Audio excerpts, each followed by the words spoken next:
Hello, welcome everyone. This is the Impeach and Remove Digital Town Hall featuring Congressman Al Green. This digital town hall is being hosted by Free Speech for People and Women's March. We're going to get started in just a second. Welcome to each and every one of you. It's been so great to be reading the chat and see all the different folks who are tuning in from all across the country, from Wisconsin to Alabama, to South Carolina, to Ohio, New Jersey, Pennsylvania. Hello, everyone. We're so thrilled to be tuning in virtually with you all in this very important moment in time in our country. I'm Alexandra Flores-Quilty. I'm the campaign director of Free Speech for People. We are a national, nonpartisan nonprofit dedicated to defending and strengthening our democracy. And we are co-hosting this town hall with Women's March, and as I'm sure you all know, is an incredible national mobilization organization dedicated to building a multiracial democracy that works for all of us. And of course, we're so thrilled tonight to be joined by Congressman Al Green of Texas, a courageous champion for democracy in the U.S. Congress, who has introduced articles of impeachment against Donald Trump for his grave abuses of power. Tonight, you're going to hear from Congressman Green directly about his articles of impeachment and why it's so important that we hold this dangerous tyrant, Donald Trump, accountable. We're also going to hear from John Bonifaz, who is the president of Free Speech for People. John is a constitutional lawyer and attorney, and we're going to hear from him how impeachment works, the case for Trump's impeachment, and why we can't wait. We're also going to hear from Rachel O'Leary-Carmona, Executive Director of Women's March, about the movement for impeachment and how each of one of us can take action right now, starting tonight, and why us taking action and building this movement is so important for our democracy. There's also going to be time for you to ask questions and get those questions answered. So we invite you to submit questions all throughout the program. And after the speaker's remarks, we're going to turn over to the Q&A, and you're going to get a chance to hear the speakers share their responses to your questions. So please submit those. We really want to hear your thoughts and what questions you might have. And again, thank you to everyone. It's so inspiring to see all these folks tuning in from across the country. I know that this is being live streamed on several different platforms. And it's so important that we come together in this dark time in our democracy as our Constitution and our communities are under attack. But as we have learned from history and those who have come before us, it is times like these when it's most important for us to come together and take responsibility for our democracy and our country. Donald Trump has committed dozens of serious impeachable offenses, violating the Constitution and wreaking havoc on our democracy. But we are here tonight joining together digitally because we want the lawlessness and the chaos to end. He must be held accountable, and it's up to all of us to save our democracy. So with that, I'm so honored to get to introduce Congressman Al Green, who has bravely stood up against the tyranny of the Trump administration and introduced articles of impeachment. And so with that, I'll turn it over to our honored guest, Congressman Al Green of Texas. Well, thank you very much for your very fine and warm and kind introduction. I'm honored to be with you. I'd also like to thank some of the persons who are on with us, especially Attorney John Bonifaz. He and I have been working together on these articles and many others in the past. The Women's March, I'm very much familiar with your good work and honored that you would be a part of this. And I think I should also mention Alexandra for her very kind introduction and setting the stage for this evening's event. For those who do not know, I think it would be good to give you a little bit more of an introduction. I'm a son of the segregated South. The laws that were enshrined in the Constitution to protect me, to benefit me, my friends and neighbors denied me. I know what invidious discrimination looks like. I know what it sounds like. I know what it smells like. And I know what it hurts like.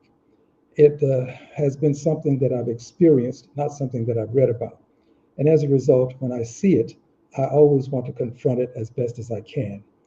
I have been blessed to be a member of Congress now for approximately 20 years.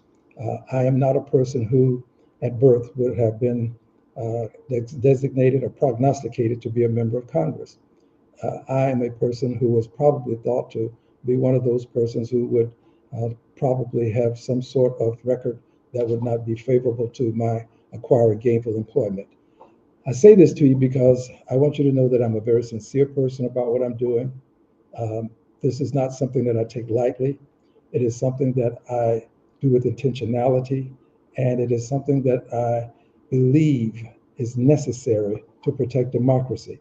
Alexandra said it quite well.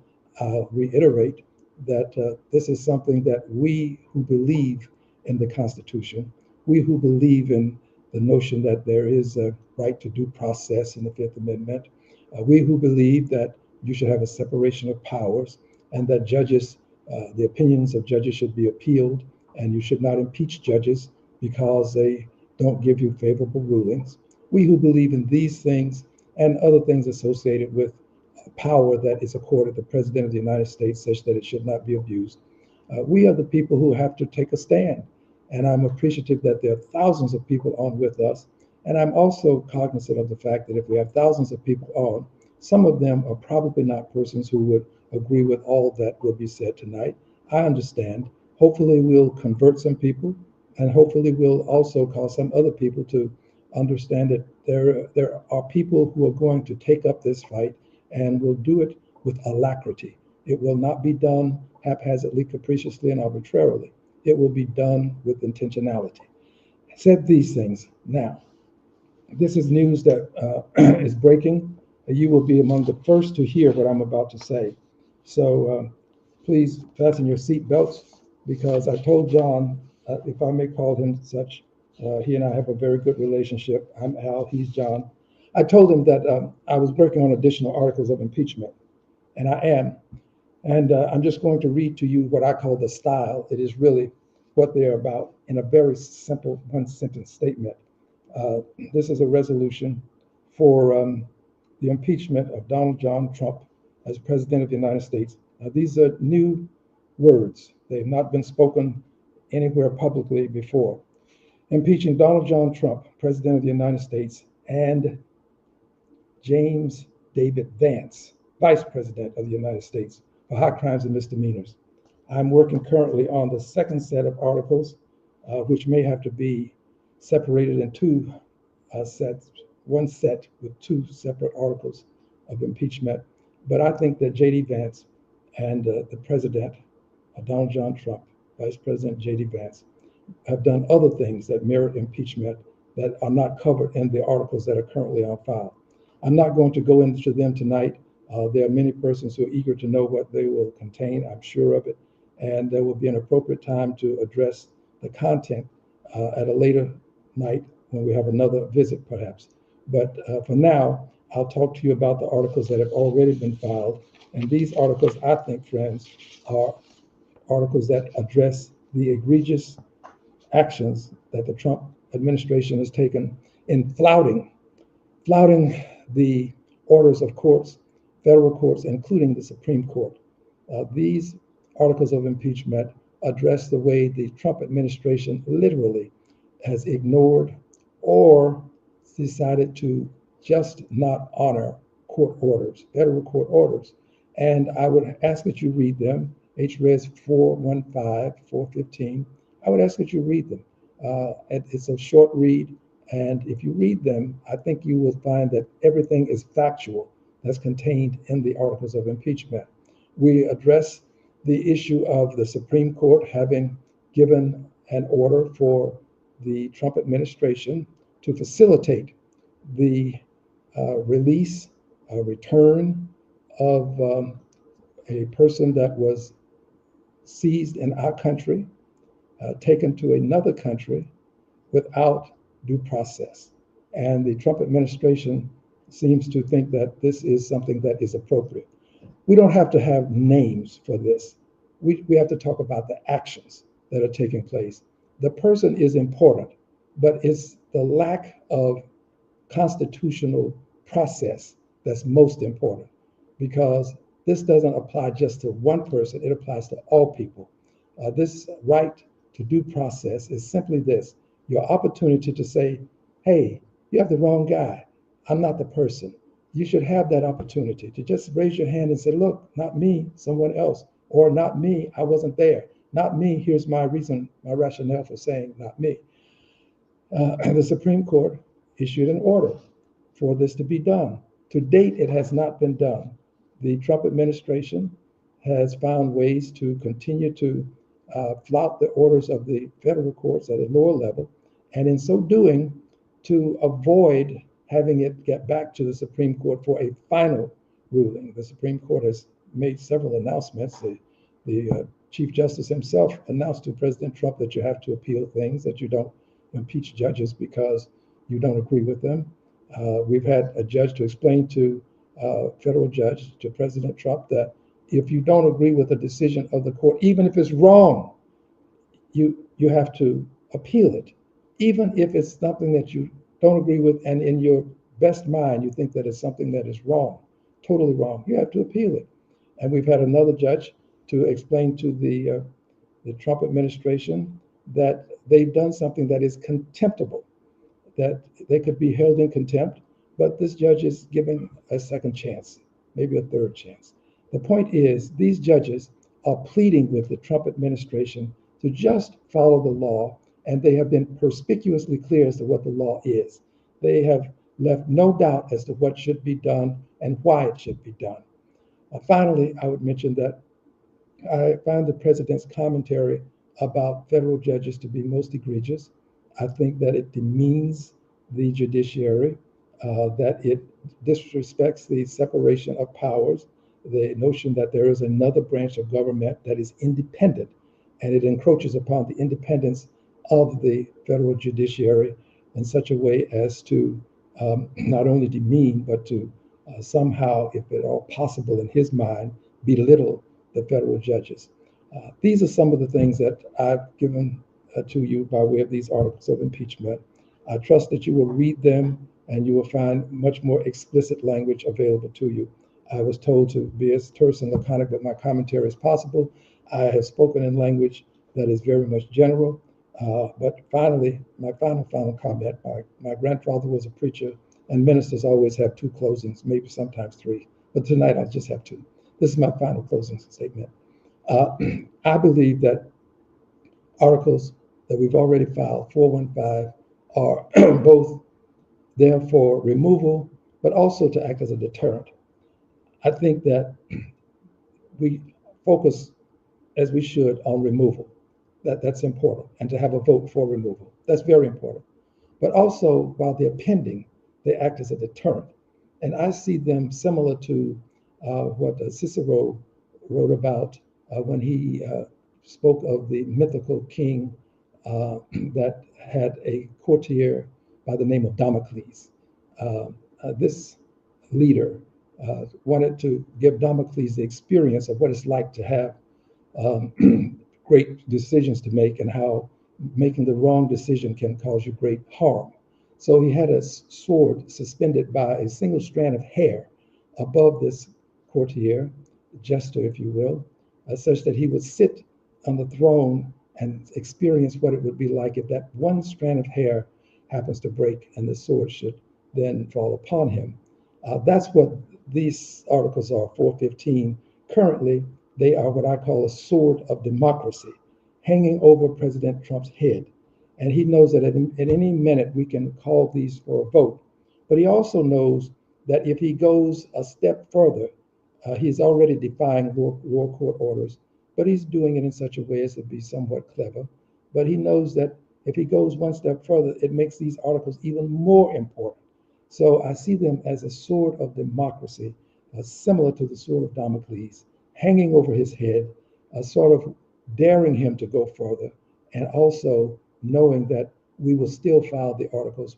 Doesn't matter what he does, what he's already done is impeachable. So he's not going to be able to somehow circumvent these articles being voted upon.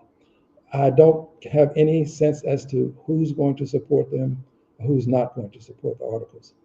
I filed them. I do what I perceive to be not just the right thing, but the righteous thing. And then I give persons the opportunity to respond as they deem appropriate. I do this as a matter of conscience, and I ask that my friends respond in a similar fashion.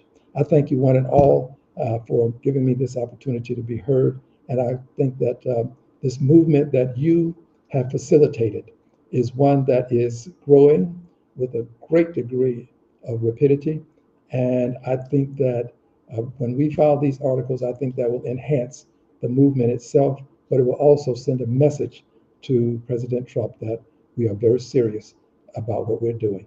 Thank you very much, and I welcome any questions that you have. Thank you so much, Congressman Al Green, for just joining us this evening and taking the time to speak to these articles of impeachment, to speak to the moment that we're facing in our democracy.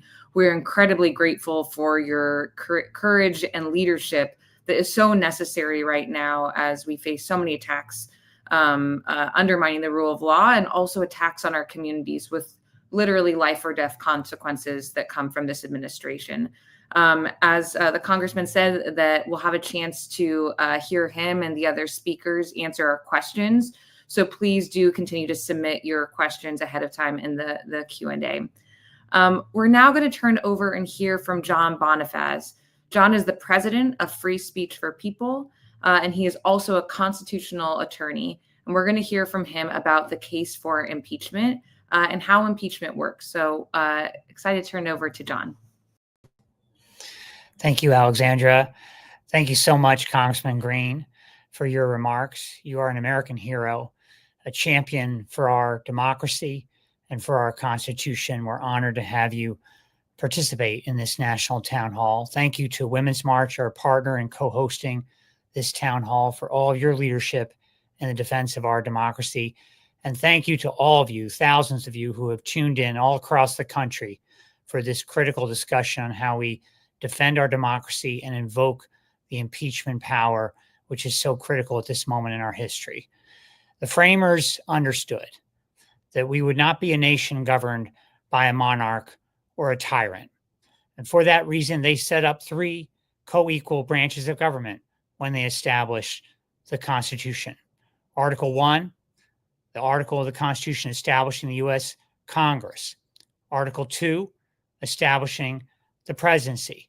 And Article 3, establishing the judiciary. Three co-equal branches of government. No kings in America. But the framers also knew that there might come a day when a rogue president would trample on the Constitution, trample on the rule of law, commit multiple abuses of power, high crimes, crimes against the state, and that president would need to be impeached and removed from public office. And so they set up an extra guardrail in our Constitution, Section 4 of Article 2, the impeachment clause. And that is why we are here today. We face today a lawless president in Donald Trump. He has trampled on the Constitution. He has trampled on the rule of law. He has committed multiple abuses of power since assuming the office of the presidency. Congressman Green is absolutely right in the articles of impeachment he's already introduced to focus on Donald Trump's defiance of court orders, his usurping of the judiciary's authority. Again, three co-equal branches of government. He does not have the power to ignore judicial rulings, certainly not the power to ignore a 9-0 ruling of the United States Supreme Court, which makes clear in the case of Mr. Abrego Garcia that he must facilitate his return to the United States from that foreign torture prison to which he was sent by Donald Trump and this administration. He has defied court orders with respect to the freezing of public funds, funds that have been appropriated by Congress, and orders to lift those freezes and have those public funds allocated for which they've been appropriated. He's defied those court orders. He's defied court orders with respect to the sending of two planes to El Salvador with Venezuelan immigrants on those planes, and the federal judge ordering that they be turned around to the United States. He defied those court orders. The list goes on with respect to his defiance of the judiciary, and this is a high crime, a crime against the state, and impeachable offense for which he must be held accountable through the impeachment process. But the list of abuses of power goes on beyond that. He has engaged in illegal kidnapping and detention of immigrants, sending them, removing them from U.S. soil to foreign prisons. He has unconstitutionally usurped Congress's powers, most importantly through the appropriation process that Congress has to appropriate funds. He's decided he's going to freeze those funds and not allocate them to which Congress has appropriated them to be allocated. He has abused his power to seek retribution against his perceived adversaries. He's fired hundreds of FBI agents and hundreds of Department of Justice officials who solely were focused on doing their job and investigating and prosecuting him for the crimes that he had committed with respect to the January 6th insurrection and with respect to the classified documents scandal. He goes ahead and summarily has them fired because he perceives them as his adversaries, an abuse of power, an impeachable offense. He has co-opted and dismantled independent government oversight, firing the inspectors general of 17 different government agencies who are there by statute, by congressional statute, to deal with waste, fraud, and abuse that may occur in those agencies. Why has he had them fired? So that they can engage in waste, fraud, and abuse without any scrutiny, an abuse of power, an impeachable offense. He has unlawfully imposed tariffs. As we know, some courts have already ruled these to be unlawful. He doesn't have the power to declare this kind of emergency and engage in issuing these kinds of tariffs. This is a power only Congress has, an abuse of power, an impeachable offense. He has engaged in violating the foreign and domestic emoluments clauses of the Constitution, which makes clear that he shall not profit from any foreign government or any state government or the United States government. And yet he has not divested from his business interests all over the world, treating the Oval Office as a profit-making enterprise at the public expense in violation of those clauses, an abuse of power, an impeachable offense. He has unconstitutionally usurped local and state authority, demanding that they help carry out his mass deportation policy. Local and state authorities have no business being engaged in the federal immigration policy. This is an abuse of power, an impeachable offense. He has abused the emergency power at the southern border, declaring that there has been an invasion of immigrants at the southern border. There's no invasion. And through this claim of emergency at the southern border and this declaration of emergency power, he has sent thousands of military troops to the border. This is an abuse of power, impeachable offense. He has abused the pardon power, pardoning 1,500 plus of his fellow insurrectionists, the insurrectionists that he incited on January 6, 2021, to attack the U.S. Capitol to stop the peaceful transfer of power. This is a form of self-dealing to further hide any scrutiny of the role he played as the insurrectionist in chief, an abuse of power, an impeachable offense. He has deprived citizens of their birthright, declaring via executive order that birthright citizenship shall be removed. He doesn't have the power to erase a part of the Constitution. This is Section 1 of the 14th Amendment. He doesn't have the power to do this. And yet he claims somehow by executive fiat, by executive order, he can do it. This is now 3 separate courts have declared it unconstitutional.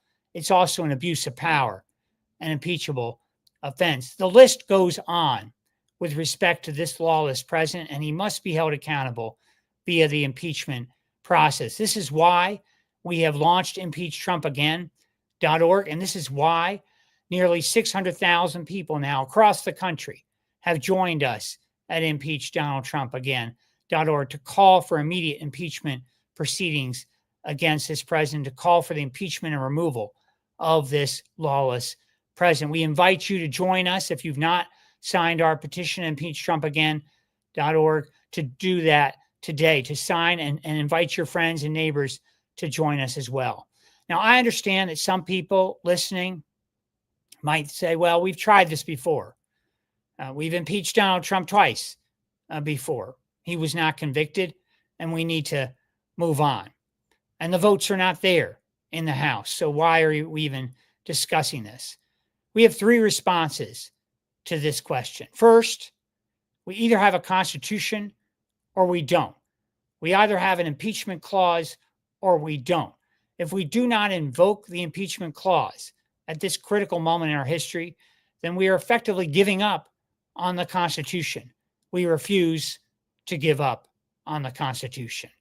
Second, we normalize these high crimes when we do not state them for what they are. They are high crimes. We normalize this misconduct when we do not say that they are impeachable offenses and abuses of power. These are not policy disputes. These are crimes against the state, high crimes for which the framers intended the impeachment clause be invoked. And finally, members of Congress take the same oath that Donald Trump took to protect and defend the Constitution.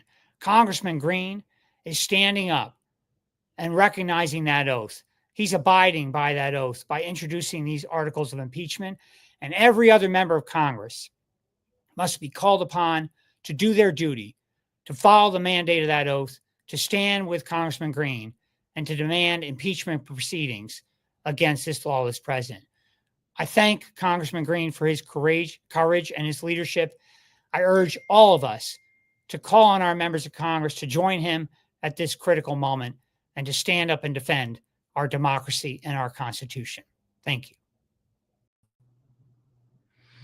Thank you so much, John, for sharing about the case for impeachment. I want everyone to know that at Free Speech for People, there is an incredible team of constitutional lawyers that includes John Bonifaz, who have been working around the clock to track the impeachable offenses by Donald Trump, the continued abuses of power, and track them and keep track of the case for impeachment. And that's what is publicly available to everyone as a resource at impeachtrumpagain.org.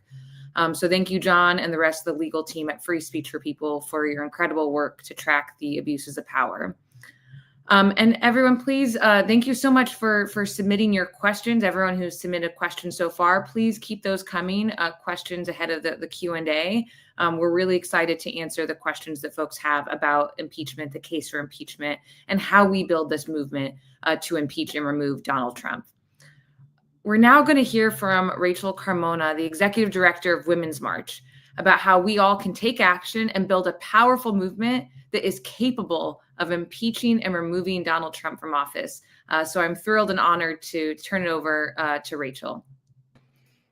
Hello, everybody, and thank you for joining tonight. I know it's late, and I know that we're all making choices about where our attention is and isn't when we're on these calls. And so I want to start off with just saying that most people, I grew up in Wisconsin. I'm coming in hot from Amarillo, Texas right now. And so I feel like I live in communities, and I've lived my whole life in places where I never really pictured that I would be in this place. I never pictured that I would be on a webinar with Women's March calling for impeachment, for a third time. Alexandra was in the trenches with us, and I was excited to follow her leadership then. And now certainly a legal mind like John Bonifaz and Representative Green. And I think that so many of us find ourselves in this situation, not only just 2025 writ large, but when we're thinking about, like, is this a position that we support, to say, how did we get here? And I never thought I would find myself here. We've heard on this call about all of the number of impeachable offenses, that we have seen from the Trump administration so far. And they're not matters of policy disagreement.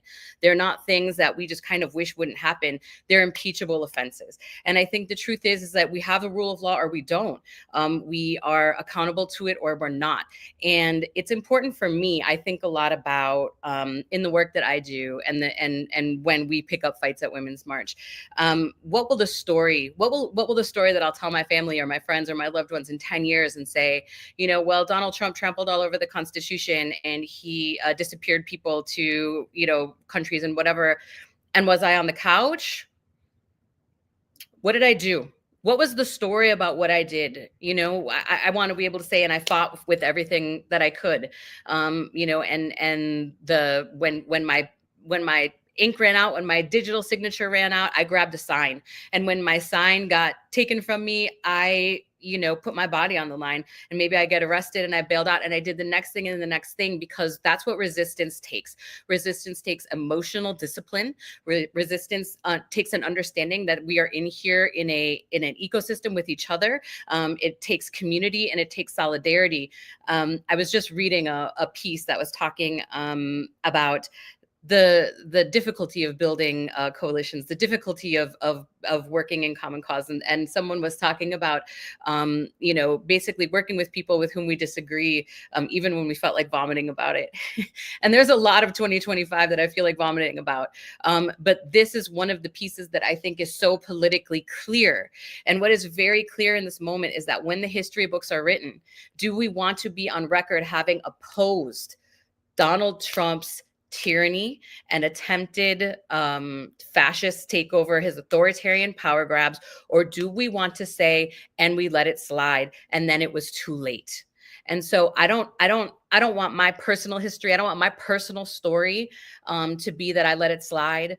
And I don't want to, in my role with Women's March and as an activist, to say that I was a part of you know, looking the wrong way while this happened. And so I think that, you know, for us, it's about staying locked in and having our eyes on the prize and saying that, like, even though it seems far away, I'm old enough to remember, as the kids say on TikTok, I'm old enough to remember the first call for impeachment of Donald Trump, when people were telling folks that this is politically naive, it's not going to happen, we don't have the votes.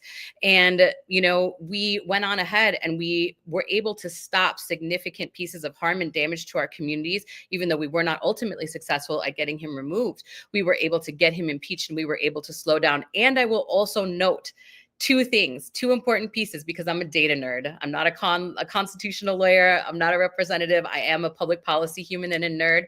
And I will say that two things. The first thing is the Trump administration itself is preparing for impeachment. They understand that this is a threat that they're running as a result of their actions.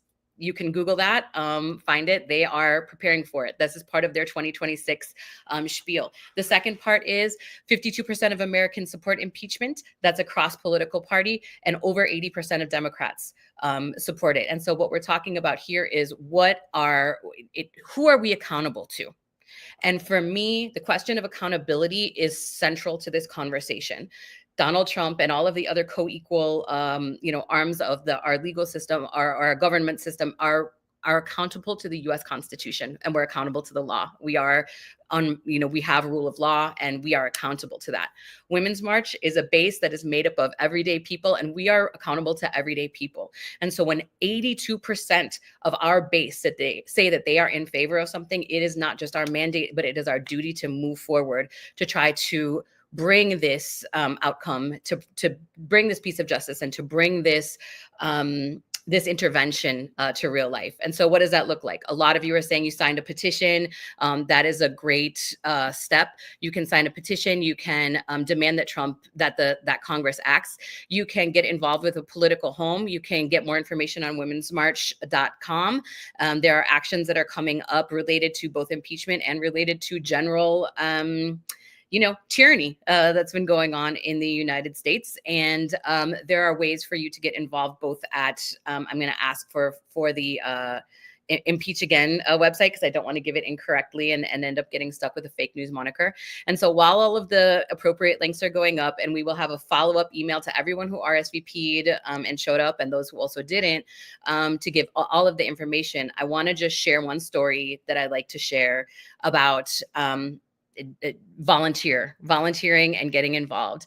I went to school in Boston. Some of you may be in Boston. Some of you may have heard of the Midnight Ride and Paul Revere.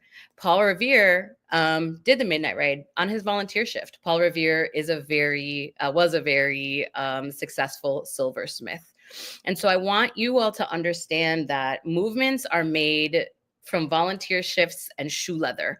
They're made from stuffing envelopes. Change does not happen from behind a podium. It doesn't happen in the ways that we see the pictures. It happens from regular everyday people, like the folks on this call, deciding to make a change and then making that change happen. that's how the change happens. That has been consistent through every social movement in the history of the world. And so I am very happy to be a part of the American tradition here, where we say no to tyranny and we reject the clown show fascism that Trump has brought to DC. And I look forward to the moment where we both impeach and remove him for his crimes against our Constitution and for disgracing our country. And the last thing that I will say is, it's important for us to be involved in the making of history in real time, because while the story of Paul Revere is amazing, years later, after I started telling it, this has been one of the things that I talk to with volunteers and members all the time for decades. What I found out is that there were also women who made the Midnight Ride. But women didn't write a history, and they got written out of the story. And so it's important for us to be a part of the history, to own our place in it, to write our own story, and to write our own future, and to make sure it is a feminist future, because feminists historically have been the strongest force against fascists in the world. So I want to thank you all so much for taking your time. You could have done 1,000 other things, and I'm glad you did it. Decided to learn more with us and to get involved with us. And we will be coming at you live and on time with all of the next steps via email, so that you can take action and continue to stay involved in this fight.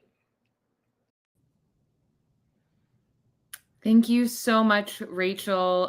Always inspired by Women's March's leadership, and specifically your leadership, and helping us create a democracy that is feminist and multiracial and works for all of us. And just want to highlight again that, the way that people can take action is by urging your members of Congress to support impeachment, to support Congressman Al Green's articles of impeachment, and urge them to hold Donald Trump accountable. So you can do that by emailing your representative. There was the URL that was posted there on the slide. And you can sign the petitions with both Women's March and Free Speech for People. And that bit.ly link, so it's the URL link that you can type into your browser to email your representatives. It's bit.ly/43ZVBCM. And I know that was probably a little hard to capture, but that will also be emailed out in the follow-up email for everyone who registered. We're now going to turn it over to the Q&A section. So thank you, everyone, for submitting your questions. We're now going to get a chance to hear from Congressman Al Green, John Bonifaz, and Rachel Carmona to hear their answers to your questions. So the first I'd like to highlight for everyone is actually from someone named Jim, who tuned in and asked about how many votes does impeachment and removal take? And I think that it'd be great just to hear for many of you a little bit more about literally the congressional process for impeachment and removal. Congressman, you should take that. I was going to defer to you. Well, in the House, and I like the way President Gerald Ford put it. In the House, he said, impeachment is whatever a majority of the members decide that it is at a given point in history. I'm paraphrasing, but that's in essence what he said. And of course, we can, I believe, get a majority of people to vote to impeach. But I think what's more important is this. We file legislation and vote on it quite often that we don't expect to pass right away. Healthcare took 100 years to develop, thereabout. So I don't buy this notion that you don't do something because you think that you may fail. It is by failing that we succeed. It is by failing that we find out what we need to do to succeed, who we need to work with to succeed. So I'm all for filing these. If I'm the only person that votes for it, I will be very much pleased, because we will have done the right thing. I'll add one more thing that I didn't add earlier. With reference to this articles of impeachment, I mentioned to you invidious discrimination. There is really an underlying racial aspect to this. If you look at who's being approached, who's being removed, just pay close attention to it. There is an underlying racial aspect to it, and that's something that I'm not going to overlook as we move forward. So in the House, you have to have a majority of those voting, and in the Senate, 2/3. I believe we can get 2/3, But I think that, if I may just say this, we must build that momentum now. We build it now so that it becomes an issue in the election. I think that people should ask me, Al, are you going to vote to impeach Trump at a later time? If you get the House, can we expect you to vote to impeach? That's a fair question to ask me. And I think that if you get to that question by building the momentum, I think what the Women's March is doing, and of course, Free Speech for People, to help build the momentum. Thank you. Thank you. Alexander, if I can just add to that very important set of remarks from Congressman Green, that, we hear the diagnosis all the time now from people that this is a dangerous moment for our country, that we're on a march to tyranny, that we're on a march to dictatorship, march to fascism. What we're not hearing after we hear that diagnosis is we're not hearing from many people the remedy. There is a remedy. The framers put it into the Constitution. The constitutional remedy for addressing a tyrant and a would-be monarch in the Oval Office is impeachment. So as Congressman Green has said, we need to build that case for impeachment. We need to do that now, not wait for some other date down the road when we start talking about impeachment. That case needs to be built now, and that's why we're so pleased with the Congressman's leadership. But we do call on all members of Congress to stand up and be part of building that case for impeachment against this lawless president. John, you used the term before you referenced how he was successfully impeached but wasn't convicted. Can you clarify for folks, just like a bit of education about why the vote in the Senate and the impeachment process is considered a conviction? Yes. So in the House, as Congressman has stated, that's where the simple majority is needed for passing articles of impeachment. They then get sent over to the Senate for a trial. It's an impeachment trial. And at that trial, evidence is put forward. Witnesses are put forward. Donald Trump will have the opportunity to put his own witnesses forward and have people cross-examine and so forth. But nevertheless, at the end of the process, the senators vote. And in the last go around the insurrection, you had a majority of senators, over 50, voting for conviction, meaning that Donald Trump would be removed. But in order to actually have him removed, 67 senators need to vote, 2/3, as the congressman stated, to formally convict. And so that number was not reached. But it's significant to note that a majority of senators, including Republicans, alongside Democrats, voted to convict. And again, I couldn't agree more with the congressman. The case for impeachment needs to be built now. We should not be waiting, as Rachel has rightly said, for some date down the road of when we decide to stand up. We need to stand up now to this threat to our nation. And may I add one additional thing, Alexandra? You don't have to have a constitutional crisis to impeach. Many people would believe this because there's constant talk about the constitutional crisis. If we have one, obviously, we should move forward. But it's not necessary to have the crisis. If you see that you have an authoritarian president, that's reason to impeach. We have moved into authoritarianism. Democracy is being supplanted. It is devolving into authoritarianism. And we have to take action now. What we said he would become before the election, John, remember we talked about all of these things that he might do, the dastardly deeds? Well, that's what he's doing. So if we said that these things were impeachable before the election, and we see him doing them now, then we have a duty, a responsibility, and an obligation to act on what we said he would do and what he is doing. It's impeachable. Thank you. I would just add one thing, and I'll be brief because I know we have other questions, but I would just say that we've never seen this moment in U.S. history before. And so we are looking at other times of U.S. history that have similarities, and we were looking at other countries that have similarities, but we don't know.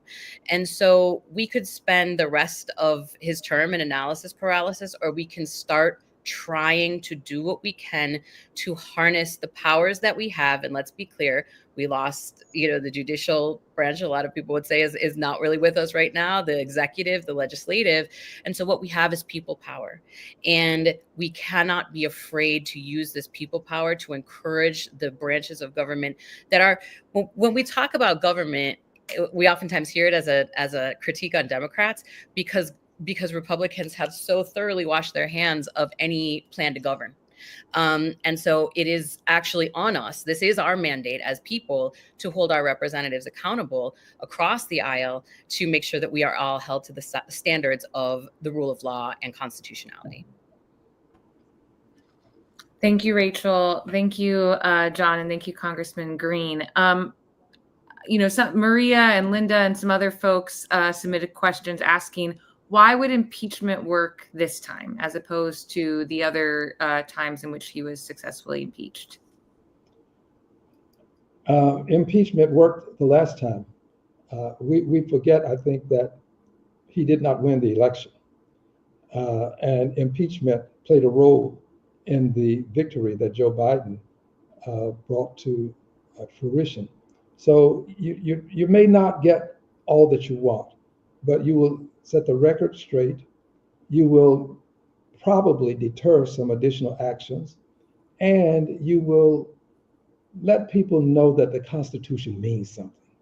It's something that we have to protect.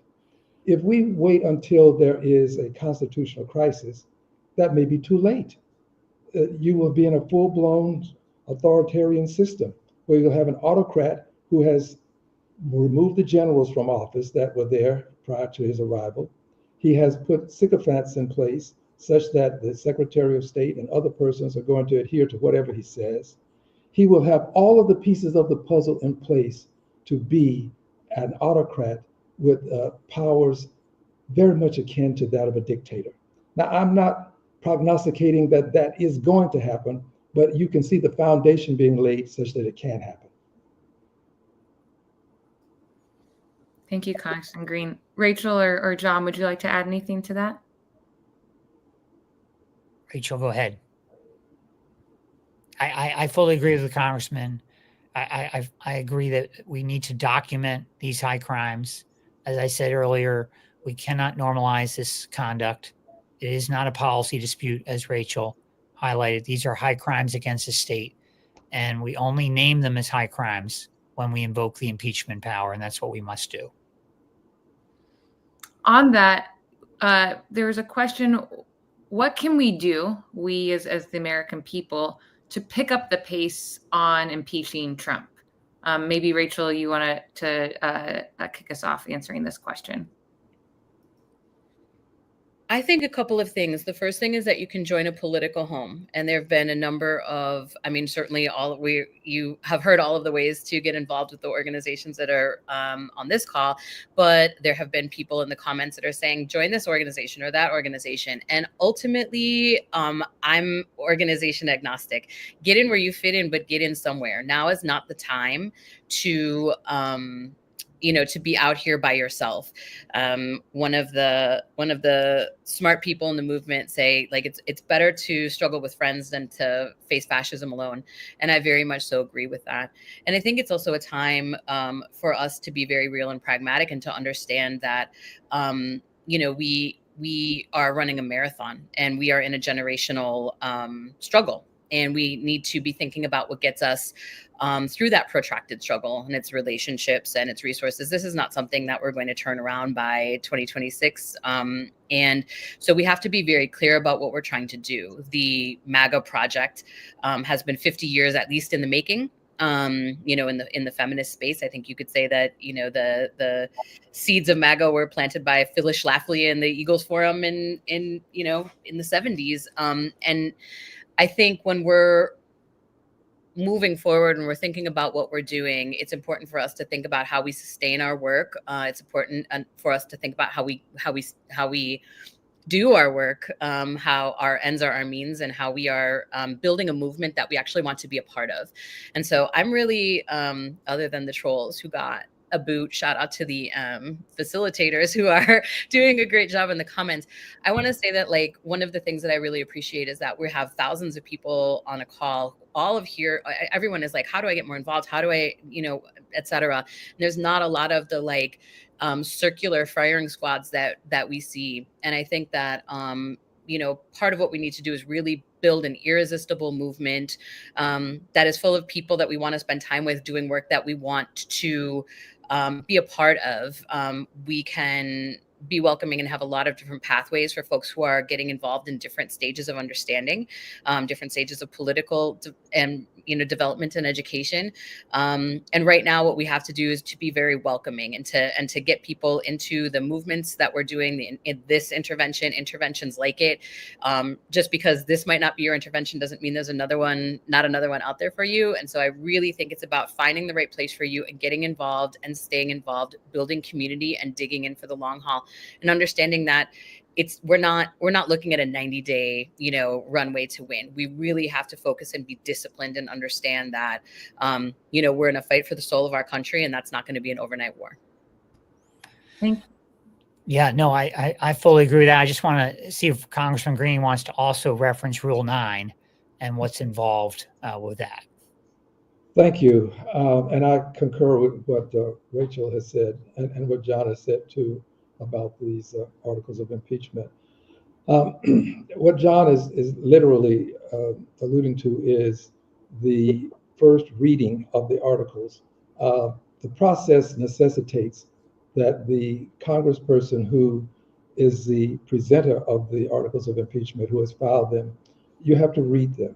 And once you read them, then there will lapse 2 days, 2 legislative days will have to pass.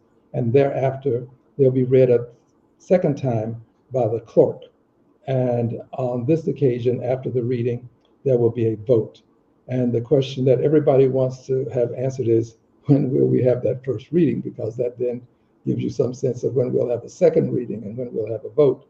And as I've said to you, I see these articles as both a deterrent, a means of removal, and I'm working on this second set. And I'd like to file them at some time in the near future. There are a few things that I have to work out. But I'm also feeling the urge myself to move on the articles that are already filed. But I want everybody to be assured that this is not something that has been filed to retreat from. There will be no retreat. We have to do this. If the courts can't get his attention, and he's defying court orders, and if the members of Congress on his side won't do anything, then the only thing left is us on my side and impeachment. This is all that we have. And I hear a good many people saying, do something, do something. Well, this is the something. This is it. This is the something that we can do. And this is the something that we must do. And I appreciate people who have joined the movement. So, I call this the do something movement. This is the movement where you can see something done, and you can see tangible results after the articles are read the second time, because there will be a vote. And I should explain to John this, what he would have me say, I'm sure. If there is a vote to table, and there's likely to be a vote to table, because I've filed impeachment articles multiple times before, laid the foundation the last time with your help. But there'll be a vote to table. Those who vote to table are voting against the articles of impeachment. That's what a vote to table means. Those who vote to proceed, not to lay these articles on the table, they're voting to have them heard. And they're voting to have the actual impeachment itself voted on. Those who vote to table are avoiding having that vote on the actual impeachment. My hope is that everybody will vote to impeach. But my belief is this: you have to do the right thing. Dr. King said the time is always right to do what is right. This is the right thing to do. And let others do what they may. We will do what we must. Thank you, Congressman. I just want to add, if I may, Alexandra, to that the bottom line here from what we're hearing from Congressman Green is that there will be a vote in the House of Representatives on the floor on his articles of impeachment. And at that time, members of Congress will be forced to decide which side they're on. Are they on the side of defending democracy and our Constitution with Congressman Green? Or are they going to be on the sidelines in the face of this tyranny? And that's going to be the question for each member of Congress. And history will record where they vote. And it's important to note that each time Congressman Green in the first Trump administration introduced articles of impeachment, more and more members step forward to join him. So I think this is an important statement that the congressman's making tonight, and we will see a vote on the House floor. And at that time, members of Congress will be on record where they stand. And if I may say this, John, you'll be the first to hear that exact date. There are some other persons that I've made commitments to, but none of them supersede your place in this process. You will be the first. And then you can spread it far and wide. We will. Thank you, Congressman. We will. You have my commitment. And if I may say this, the second articles of impeachment are important. I'm not going to go into any great detail, but what they are doing in the area of invidious discrimination. I remember I said there's an underlying aspect of this that has a racial aspect to it. And that has to be addressed. That has to be addressed. People of color are living in fear. All Latinos now have been targeted. Show your papers. We just heard the story of the young man driving on his way to soccer match or practice or something, and stopped. The allegation is that there was no probable cause. They just pulled him over and said, "All right, show us your papers." Is that the society we want, where we stop young people and say, "Prove that you are somebody that we can respect"? This is not the way we do business in this country. So I'm going to address that aspect of this in these next articles. Because I just don't think I can live in a country where I've had the opportunity to do something and I did nothing. I can't do it. I would end by saying it's important for us to remember that when we talk about people who are in Congress, or we talk about people who work in the White House, or when you go to school to be a lawyer, you are called a public servant. And when we think about how change has been made historically in this country, it was never that, oh, the people didn't really care, and then the Supreme Court decided in their wisdom and in their morality to pass a new law. No, the people called and demanded for every bit of progressive change that has ever happened in the United States of America. This is not the first time, and we are not at day one. We are also not at the finish line. Folks were saying, when are we going to get done? I don't have the answer for you, but I do know that we'll get done together. That's all I know. The cavalry is not coming. We are enough. We are not at day one, and we're not at the end. And so we're here in a place somewhere in the middle. But what I do know is that they work for us. And so we have to be clear and be willing to use people power. We have to be willing to use all of the tools at our disposal. And we need to be able to call on and hold our folks accountability. But all of this to me is about accountability and about who you're accountable to at the end of the day when you go to sleep and when you look in the mirror, and who they're accountable to when they report to work. So I would just say, do not ever forget, people power is the best power. Amazing. Thank you so much, Rachel. Thank you so much, John. And thank you so much, Congressman Green. You all are truly American heroes. I'm honored to be in this fight with you and to follow the leadership of all of you. I'm also honored to be joined by the thousands and thousands of people who are tuning in right now across so many social media platforms to learn about the case for impeachment and how they can take action. I think that one thing I want everyone to know that was shared in tonight's remarks, well, there's a couple of things. One is that there is an impeachment vote coming. Your member of Congress will be soon on record whether or not they support the impeachment of Donald Trump for his abuses of power. And you have between now and that vote to put pressure on them to be on the right side of history. And that is actually our duty as the American people, to hold our elected officials accountable and ensure that they're doing their job. And it is clear that the job of Congress is to ensure that the Constitution is upheld, and Donald Trump is violating that. So my ask for every single one of you tonight is to email your member of Congress. You can see there on the screen the short bit.ly URL. If you go to that URL, it gives you a platform where you can email your member of Congress tonight. You can also sign the petition and read about the case for impeachment at impeachtrumpagain.org. And you can also sign Women's March's petition and convey your support for impeachment. When we don't call out these abuses of power, we normalize them. Impeachment is the one tool that we have as a democracy to remove tyrants in power. One of the bedrock differences between a democracy and a tyranny is that there's a lawful process for the people to remove elected officials who threaten the republic. Impeachment is that process. This is the one process. So thank you for everyone tuning in who's helping to take action. We have to urge our representatives to vote to impeach and remove Trump in the upcoming vote and the likely votes that will come in the future. Together, we can end this tyranny and impeach or remove him from office. We can build a democracy that works for all of us. And, Congressman Green earlier tonight said, referenced the civil rights movement. And it made me actually think about a quote from a great civil rights movement leader, Ella Baker. The quote that she had shared during, I think, one of her speeches during the movement was, "We who believe in freedom cannot rest until it comes." So to honor the words and the wisdom and the legacy of Ella Baker, let us not rest and let us take action today and end this tyranny and chaos. So thank you, everyone. Excited to be with you in this movement to make it a democracy that truly does work for all of us. Thank you, everyone.